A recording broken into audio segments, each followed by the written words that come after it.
नमस्कार सभी को। जय हिंद। किसी व्यक्ति ने कहा था कि महान वो नहीं है जो कभी हारा नहीं, महान वो है जो हारने के बाद भी रुका नहीं। तो ऐसे ही प्रतिदिन अपना नियमवादी नकुल हार जाने के बाद शुरू करते हैं दोबारा से अपना रुका हुआ कर्म। अध्याय 2, श्लोक 4 से 9। श्लोक 3 तक श्री कृष्ण के समझाने के बाद अर्जुन इतना समझ चुके हैं कि ये जो सामने खड़े हैं ये अपने नहीं हैं। अद्वैत ही सत्य है। द्वैत से अद्वैत तक पहुंचना ही हमारा लक्ष्य है। हम उसी के प्रति अनुराग लिए हुए हैं और ये अद्वैत हासिल हो पाएगा सिर्फ और सिर्फ गुरु की सहायता से। तो अब 4 श्लोक से अर्जुन श्री कृष्ण की उसी बात को पकड़ते हैं कि अच्छा, गुरु तो इम्पोर्टेंट है ना, तो सामने खड़े गुरु द्रोण, गुरु भीष्म, इनको मैं कैसे मार दूं? ये तो पूजनीय हैं, इनका स्थान तो देवताओं से भी ऊपर है, तो इन्हें मैं कैसे मार दूं? इनको मार देने के बाद जो मुझे भौतिक सुख इस धरती पे मिलेगा उससे तो अच्छा है कि मैं भीख मांग कर खा लूं। और फिर ये भी निश्चित नहीं है कि वो सुख भी मुझे मिलेगा कि नहीं।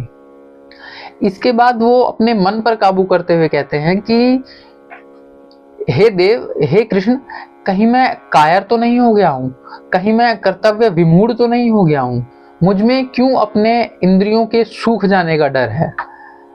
तो अब मैं आपका शिष्य हूं, आपके शरणागत हूं, मुझे मार्ग दिखलाइए।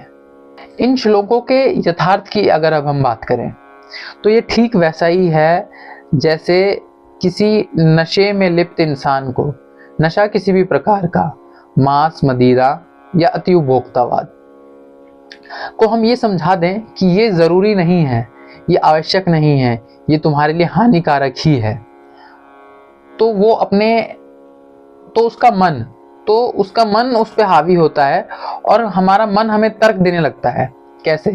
कि ये मांस खाने से मेरे अंदर प्रोटीन आएगा, ये शराब पीने से मेरा किडनी स्टोन ठीक हो जाएगा, या फिर अत्यधिक धन अर्जित कर लेने के बाद मुझे बहुत ज़्यादा ही सुख मिलेगा, ऐशो आराम मिलेगा।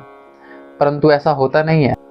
हमें अर्जुन बनना है और अर्जुन की तरह ही अपने मन पर काबू करना है और मन पर काबू करते हुए हमें सही गुरु चुनना है। अर्जुन की यहाँ पे भूल ये है कि वो अपना गुरु गलत चुन बैठे थे। अब उन्होंने अपना अंत में सही गुरु चुना है, कृष्ण को गुरु बनाया है। क्योंकि देखा जाए तो द्वैत से अद्वैत की जंग में तो गुरु खुद भी शामिल है। हालांकि वो उस पोजीशन के एकदम टॉप पे है कि अब उनको पता है कि कैसे द्वैत से अद्वैत में जायज है, परंतु अभी भी उन्होंने वो अचीव नहीं किया है। वो अचीव करना भी उनका बाकी है। तो जब तुम सब द्वैत से अद्वैत में आओगे तो तुम सबका स्थान बराबर होगा, गुरु का भी, शिष्य का भी। तो हमें अपना सही गुरु चुनना है, हमें कृष्ण को गुरु बनाना है। धन्यवाद।